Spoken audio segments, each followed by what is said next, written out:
I'm feeling inspired. It doesn't look like it. Because I'm being a lazy boy in my lazy boy recliner. Ooh, someone needs to go to the gym, girl. I'm feeling inspired. And I think that, oh God, that's a bad angle. Let me get up. I think that, I mean, I know. I thought my shirt said fuck. I bought this shirt. I went to this school for the better part of a decade, and I thought my shirt said fuck. Okay. Time to make food. Oreo, say hi, Oreo. Hello. We love you. And by we, I mean me, myself, and I. And if the whole world knew what was good for them, they would love you too. Anyway, I digress.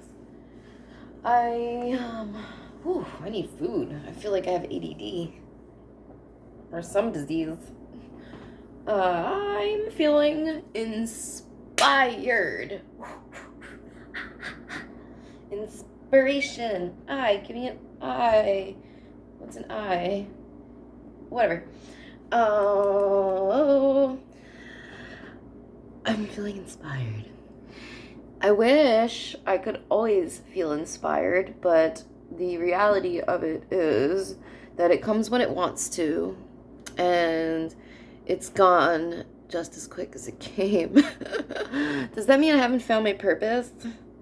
Isn't the purpose of life to be alive?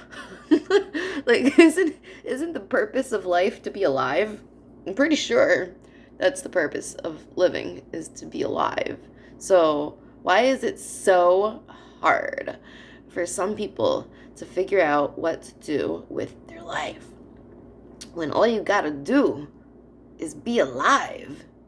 And then you succeeded. You have succeeded. You alive.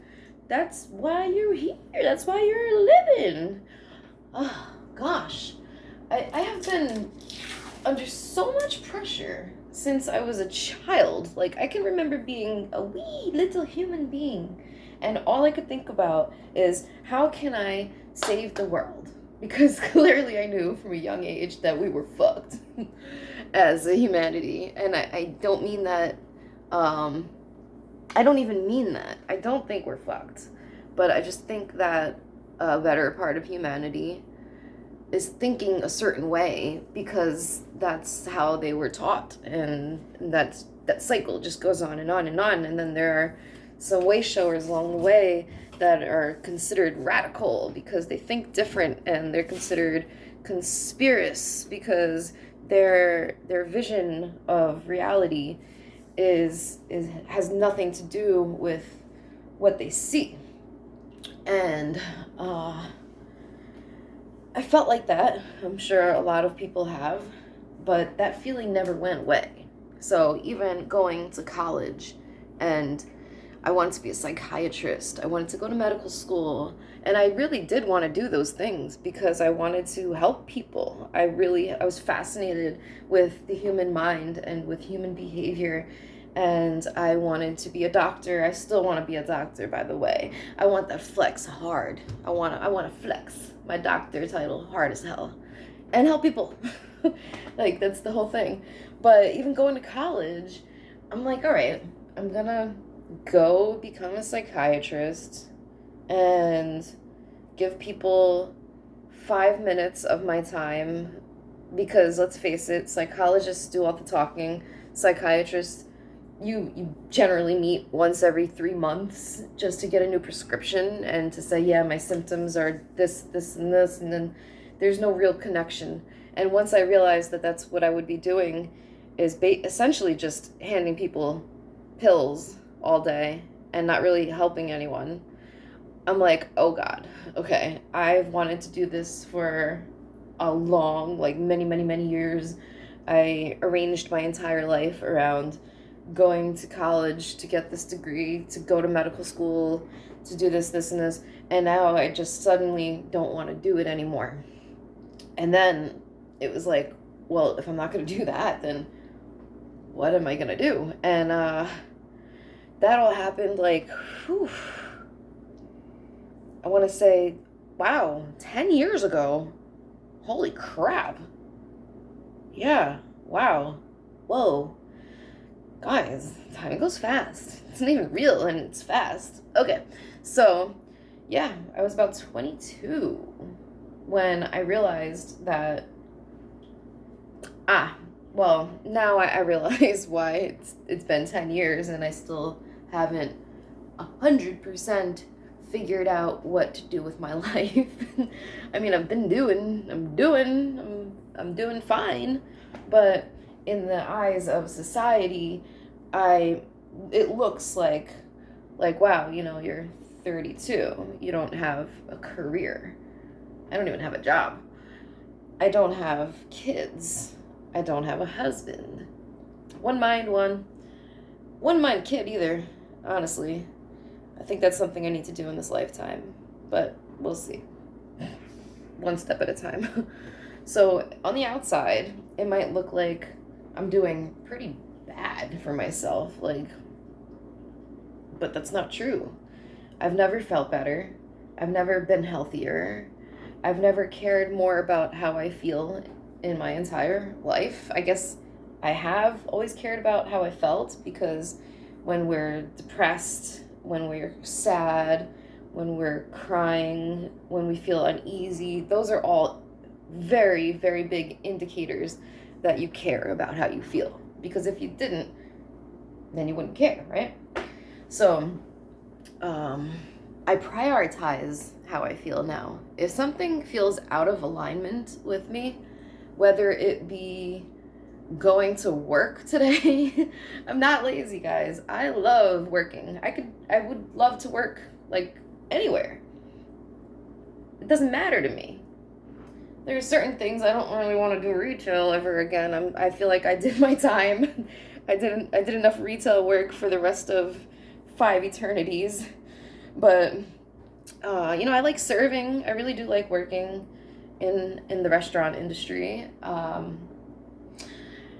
But nothing, like no corporation, nothing is as fulfilling as it is for me to have an interaction where I know that something happened between myself and another soul that will either make me think differently or make them look at things differently, like something impactful. If there's nothing of impact, then I am completely lifeless in and unmotivated in that kind of situation. And what I found is that I've had 25 jobs. Yeah, I get around. And I can honestly say all of them in all different kinds of fields, even like all of them eventually just become, I'm at work now. These are the people that I work with. And everyone seems to be cool with that. Like everyone's miserable. And when I say everyone, like I'm generalizing. Obviously, there's always going to be someone or, a group of people that are not part of the everyone. But what I mean is most. The masses, if you will. Most people are cool with that. They're cool with being miserable at their job and then just going for drinks after work to talk shit about their job. Like it's just so crazy to me that people become comfortably numb with this. And some people become so comfortably numb with it that they spend 30, 40 years doing it just to be at the retirement age and look back like, what just happened? Did I even do anything that I wanted to do? I was put on this planet, in my belief, I was put on this planet to enjoy life and enjoy it abundantly. Not to be miserable working for someone every day and like forcing myself to have interactions with people that I would not normally choose to interact with. Again, not everyone. There are some beautiful people that you meet along the way, honestly. But there are also a lot of people that I would love to stay far the fuck away from forever. And it's not personal, it's energetic, it's vibrational. And I guess you could say that is personal because we are personally responsible and accountable for our own energy. That's all we really have to take care of in this entire world is our own energy, and the rest will do itself. Whew. Where was I even going? Oh, yeah. So, like, no job, nothing. I'm such a catch. Such a catch. But truly, truly, I just can't live like that anymore. My soul will not let me live like that anymore.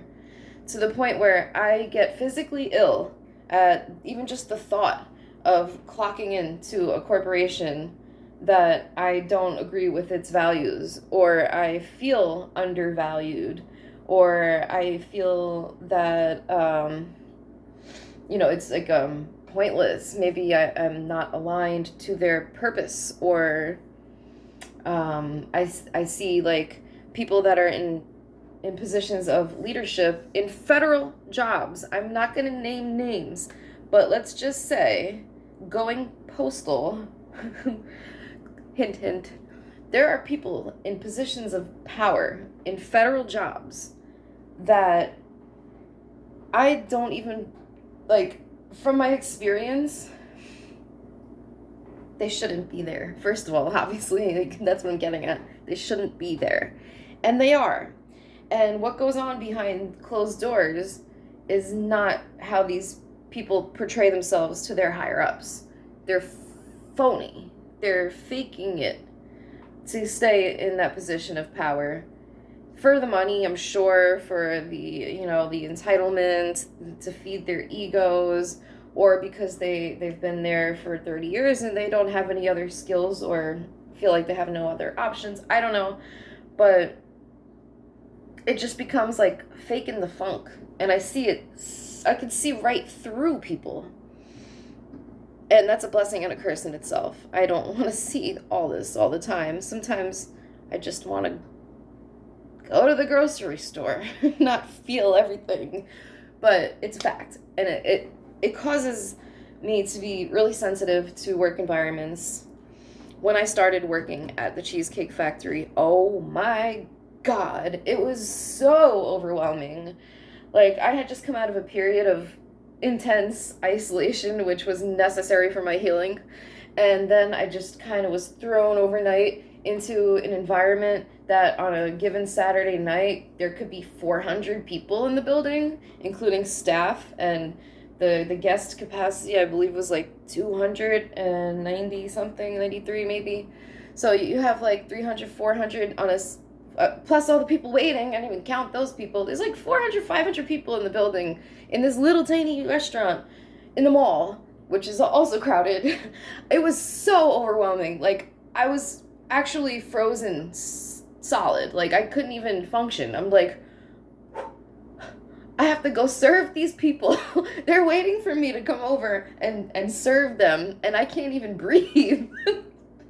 But I have to do this because I have to pay my rent. Like, it's insane to me. But that was where I needed to be. And I learned a lot working there. Including how to be calm in chaos. That was the lesson there. Like, I'm saying all this to say that in my personal experience, all the 25 jobs that I've had, I'm very proud of that, if you haven't noticed. All of the 25 jobs I've had, I always felt like the job is just like, it's just like going through the motions. But the real work was, what am I learning at this job? Who am I interacting with at this job? Who can I teach something to at this job? What skills can I get from this? How can this help the future of this business? How can I benefit this business by being present here? How can I benefit the people around me by being present here? What inner lessons do I need to learn? Why did you put me here, Lord? That's really what it felt like. Why am I here? And the whole purpose thing comes back around full circle. Like my purpose personally is not to work for any company. Like I none because it's not mine. It's not what my heart is aligned to. I'm not here to fuel. Incorrect. I am here to fuel other people and their aspirations and things of that sort. What I'm not here for is to clock in and piss when you tell me to piss and eat when you think it's time for me to eat and force myself to be uncomfortable around people that are, don't even let me get started on bullying in the workplace. It is real. And the victims, I don't think of myself as a victim at all, but the victims of bullying are left with no choice but to just deal with it. It's like, are they offending your race, your religion, your sexual orientation, disability, things that are fall under the legalities of workplace bullying or bullying in general? If it's not under that classification, then there's nothing you can do about it. So somebody can just sit there and in your face and say, "Wow, you're ugly. Your work ethic is trash." They can say anything they want and then just laugh and it was a joke. Oh, I was joking. Don't be so sensitive. And you're expected to deal with this day in, day out because sometimes people don't let it go. If you become a target of a bully circle they feed off of each other. So now it becomes a game for them to pick a target and then use that person to fuel their bullying, and it feeds them because that they're insecure, they need that to feel good, whatever. And this is real. It happens all the time. I've been the target. I have never been the bully. I can proudly say that I've never bullied someone intentionally anyway, ever. Not even as a child on the schoolyard. Like I think we all know right from wrong to some degree when we're kids, and we use the excuse of being kids, but what about when you're 30? What about when you're 50? What about when you call yourself an adult, but you're acting like you're 8 years old in a schoolyard every day? Doesn't make any sense. So, between all that, and it happens everywhere because it's just part of human nature. A lot of people just never grow up. And I don't even know what growing up means because I'm 4 years old, but I still know right from wrong. And it just became so hard, like impossible, making me physically ill to go to a place anywhere without standing up and saying what I see, calling things out that are deemed normal behavior in society, and calling things out like this is bullshit. This is absolutely bullshit. And again, it's not everyone. It's not everything. There are some beautiful experiences that I have had working in all of my jobs. And I've met at least one beautiful person in all of my jobs, if not more, usually more, but at least one. And that makes the experience worth it to me because it's just proof that what society deems as normal and what's acceptable and what a lot of people live by is not normal. It's not reality. It's not real. It's phony. It's just what we were told to do and how to act, and this is what you do when you grow up. You get a career and then you find someone and you hinge yourself to them for eternity. And you better give me grandkids. I digress. But it just ugh, I just can't do it And I don't feel like I have to. To the point where I will cut my own family off if I feel like they don't respect me. If you're blood or not blood doesn't matter to me. It doesn't. I love my family, but I personally believe, and it's not saying it's every single person that is blood related to me. I'm not saying that at all. So I hope this doesn't offend anyone that is blood related to me, because that's not my intention, obviously. But I do feel like we force ourselves to stay in contact or interactions with people because of the obligation, because of being family and being blood related. I don't think that's true at all. I think some people were just given a job. They were given a role, and I always relate everything back to spirituality, because that's just the way I live my life. That's how I see everything, through the lens of spirituality. So I personally believe that God put some people here simply just to give birth to someone so that they can be here too. And that doesn't mean that either of them owe anything to each other. I mean, if you want to get technical, look at Mary and Jesus. Like, she just did the job, and then Jesus did the rest, right? But that's way too biblical for y'all. Let me stop. But yeah, no, I just feel like anything that doesn't completely align. Like, do you see my sink right now? Do you see these dishes? And that is not how I like to keep my sink. I like to have my dishes done. How the hell did I have this? I don't like my sink looking that way, but I truly don't feel like doing the dishes right now. Right now. I'll do them eventually, when I put on some music, after I take a shower, after I go for a walk before the sun goes down. Right now. It's about that time, isn't it? And, when I come home and I put my lights on and I have some music going, maybe have a glass of wine, then I will get down and dirty with those dishes. But right now, even though it's bothering the shit out of me now that I brought it to my attention, I'm not doing those damn dishes right now, because that's going to make me feel worse than the dishes actually being in the sink in the first place. Yeah. I gotta go for a walk before the sun goes down. So that's what I'm about to do. I just really needed to get that off my chest. And I didn't even know what I was gonna say when I put this video on. It just felt like that inspiration hit, baby. It hit. Ooh, speaking of hit, I need to hit the gym. Alright, bye!